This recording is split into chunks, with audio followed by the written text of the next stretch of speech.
जैसे सुप्रिया जी ने कहा कि 2024 में यह बिल संसद में आ चुका है और आज यहाँ पे अमेंडमेंट हो रहा है। 2024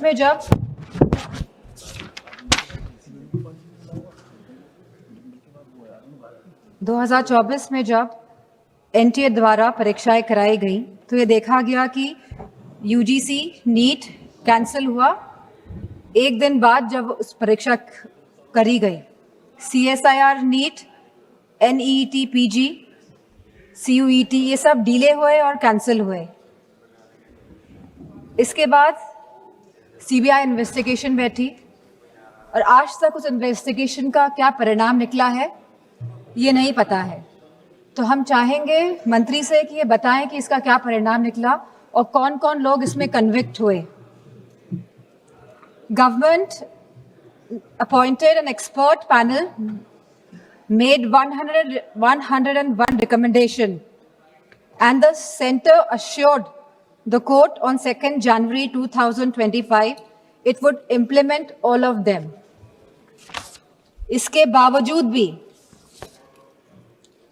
3 मई 2026 को नीट की परीक्षाएं हुई, 12 मई को परीक्षाएं रद्द हो गई और फिर सरकार ने री एग्जाम कराया 21 जून को। लेकिन सवाल इस बात का है कि जब 2024 में कानून बिल पास हो गया था तभी भी ये लीकेज क्यों हुई? ये जो 2024 के बाद भी जो ये लीकेज हुई है, कहीं एक षड्यंत्र तो नहीं है सरकार का? या तो ये षड्यंत्र है या तो सरकार के जो सिस्टम है इसमें परमानेंट लीकेज है। पिछले 2021 से 2026 तक लगभग 90 स्टूडेंट्स ने आत्महत्या की है। और इसी के साथ पिछले 40 दिनों में 20 स्टूडेंट्स ने आत्महत्या करी है। और मैं उन सभी का नाम यहाँ लेना चाहूंगी क्योंकि ये आंकड़े नहीं है अध्यक्ष जी, ये हमारे बच्चे हैं जिन्होंने अपनी जान गंवाई है इस शिक्षा सिस्टम प्रणाली की वजह से। इनका नाम है चंचल भारती जी, जो ये अब हमारे बीच में नहीं रहे हैं बच्चे, ऋतिक मिश्रा जी, प्रदीप कुमार जी, आकांक्षा चतुर्वेदी जी, शेख सना जी, S Gopika ji, C Vidyanand ji, Simran, are रोशनी, सुशील ढांगे, सिद्धार्थ हेगड़े, अनु कीरथना, भाग्यश्री, अनिष्का पांडे, उमेश माली, रेनू मीना, रिया कुमारी थापा, शिवानी यादव, रीमा बेगम, मैथैली अशोक सोनावने। आज हम सब इसी के साथ सलाम करते हैं, सराहना करते हैं, प्रशंसा करते हैं हमारे युवाओं की, हमारे छात्रों की, हमारे जेनजी की, उनकी हौसले की, उनकी हिम्मत की, जो इस शासन से, इस प्रशासन से डरे नहीं, जिन्होंने मुकाबला किया अहंकारी सरकार के आगे। ये पूरा जंतर मंतर का जो आंदोलन है ये पिछले 1 महीने से ज्यादा से चल रहा था और बहुत ही शांतिपूर्ण तरीके से चल रहा था। हर स्टेट से बच्चे आ रहे थे, जा रहे थे। 16 तारीख को इसमें अनशन भी करा गया। लगभग 37 स्टूडेंट्स अनशन पे बैठे और इसी के साथ सोनम वांगचुक जी भी इस अनशन पे बैठे। बहुत ही शांतिपूर्ण तरीके से पूरा आंदोलन चल रहा था। समाजवादी पार्टी को पूरा समर्थन था इस आंदोलन का। और मैं कहना चाहूंगी कि हमारे सभी युवा समाजवादी पार्टी के सांसद इस आंदोलन में गए, शरीक होने गए और ये कोई पॉलिटिक्स करने नहीं गए थे। जितने भी हमारे युवा सांसद और जितने भी सांसद और एमएलए गए थे, क्योंकि हम साथ खड़े होना चाहते थे इस देश के युवा के लिए, उनके हक के लिए, उनके अधिकार के लिए। इसीलिए हम सब जंतर मंतर पहुंचे। 18 जून को मैं भी जंतर मंतर गई, वहां पे सोनम वांगचुक जी से मिली जो आंदोलन में बैठे थे, जो बिना कुछ खाए पिए, जहां उनको 16 दिन हो गए थे, अनशन पे बैठे हुए थे सभी बच्चे और सोनम वांगचुक जी। लेकिन 18 जुलाई को सरकार ने क्या किया?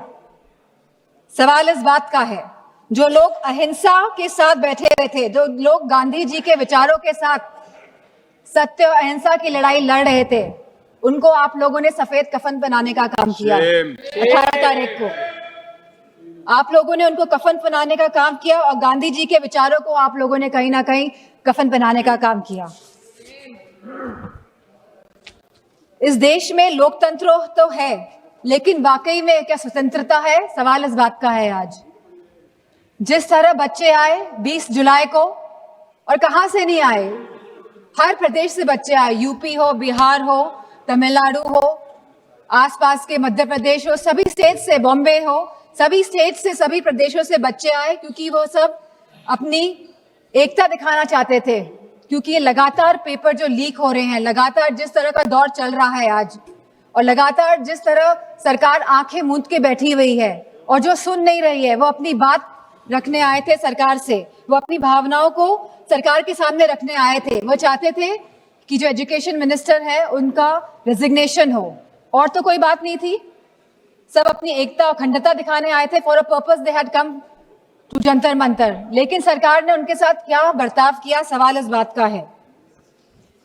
क्योंकि हम लोग भी उस आंदोलन में शामिल हुए। और क्यों शामिल हुए हम लोग? क्योंकि ये बच्चे आंदोलन में बैठे थे, क्योंकि ये हमारे देश के बच्चे आंदोलन में बैठे थे। हो सकता है हमारे बच्चे नहीं बैठे हो, हम किसी के भी, लेकिन बच्चे तो देश के थे, हमारे बच्चे थे।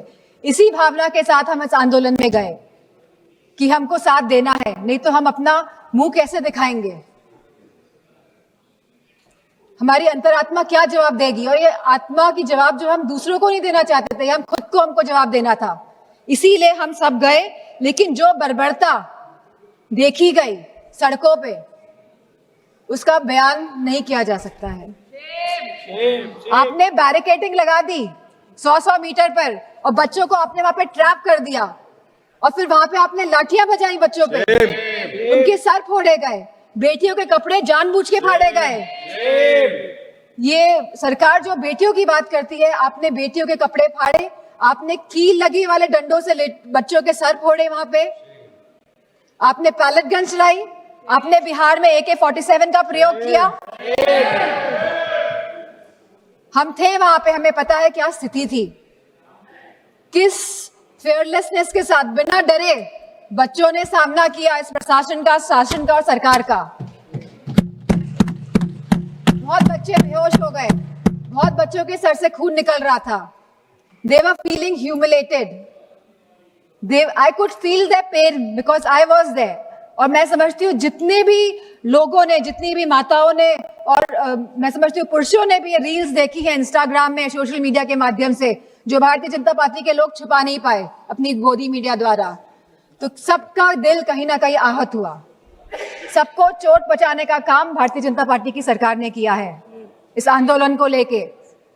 और जिस तरह से बेटियां इस ट्रॉमा से गुजरी हैं, वो बोल नहीं पा रही थी ठीक से, वो सांस नहीं ले पाई थी ठीक से। जिस तरह से आपने छातियों पे बच्चों का वार किया है, मैं समझती हूँ कहीं ना कहीं आप सबके आगे तो आएगा ही है, कोई भूलने वाला है नहीं। यहाँ पे लोग इमरजेंसी की बात करते हैं, 50 साल पहले इमरजेंसी लगी थी और आज भी इमरजेंसी की बात होती है। लेकिन इमरजेंसी अगर वाकई में आप लोगों को देखनी थी तो आप आते हो सड़कों में, देखते कि इमरजेंसी क्या होती है। जहाँ बच्चे खून पसीना बहा रहे थे सड़कों पे, वहां पे आप सब लोग बहुत ही महफूज तरीके से बैठे हुए थे संसद के अंदर। और यहाँ पे बहुत सारे सांसद जो पता नहीं क्या क्या बयान दे रहे हैं बच्चों के लिए, अभद्र भाषा का प्रयोग कर रहे हैं। और साथ में एक सांसद तो आए थे, कह रहे थे कि बहुत ही अराजक तत्व थे। क्या आप हमारे बच्चों को अब अराजक तत्व कहेंगे?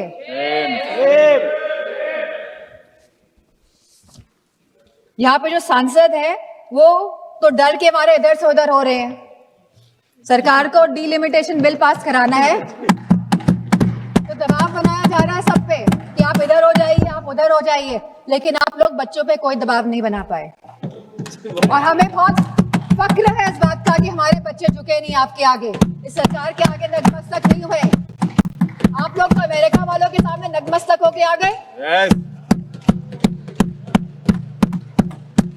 लेकिन हमें फक्र है कि हमारे बच्चे लड़े और इस लड़ाई को जीते।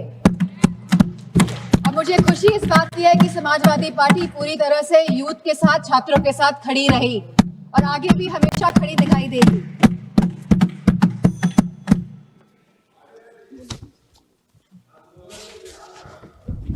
कोई रूल्स और रेगुलेशंस लाने ही है तो ये जो सांसद लोग इधर से संसद के अंदर सांसद लोग चाहे लोकसभा और राज्यसभा और इधर से उधर भटक रहे हैं, इसके लिए कोई रूल लेकर आइए, क्योंकि कहीं ना कहीं ये लोकतंत्र को क्षति पहुंचाने का काम कर रहे हैं। और आज जिन बच्चों का खून बहा है, जो बच्चे आहत हुए हैं, जिन बच्चों के साथ बहुत ही गंदा व्यवहार किया गया है सरकार द्वारा, चाहे वो बीजेपी के सभी सांसद हो, चाहे उनके अलायंस पार्टनर हो, सारे लोग ये जिम्मेदार हैं।